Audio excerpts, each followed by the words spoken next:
યુજીસીને લઈને દેશભરની સાથે રાજકોટમાં પણ વિરોધ નોંધાવ્યો। યુનિયન ગ્રાન્ટ કમિશનમાં 2 મોટા બદલાવ કરવામાં આવ્યા છે। યુજીસીમાં કરવામાં આવેલ 2 મોટા બદલાવનો રાજકોટમાં વિરોધ કર્યો। સવર્ણ સમાજ, બ્રાહ્મણ, ક્ષત્રિય સમાજના લોકોએ કલેક્ટર કચેરીએ વિરોધ નોંધાવ્યો હતો। બ્રહ્મ સમાજ આગેવાને કહ્યું કે યુજીસીમાં સુધારાથી સમાજના તમામ વર્ગમાં વિખવાદ ઊભો થશે। સવર્ણ સમાજ ખાસ કરીને હિન્દુઓને તોડવાનું આ પગલું છે। સવર્ણ સમાજનો મુખ્ય પણ યુજીસી કમિટીમાં સમાવેશ થવો જોઈએ।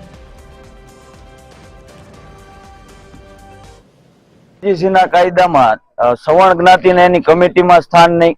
આ ઉપરાંત જે ખોટી ફરિયાદ કરે તો પણ એના વિરુદ્ધ કોઈ એક્શન નહીં અને ઓબીસી નો પણ આમાં સમાવેશ। આ 3 મુદ્દાને લઈ અને અમારો વિરોધ છે, કારણ કે ઓબીસી છે એ કોઈ જ્ઞાતિ નથી, કોઈ જ્ઞાતિનો સમૂહ નથી, તો એને જાતિના આધારિત કેવી રીતે પ્રતિબંધિત કરવામાં આવે?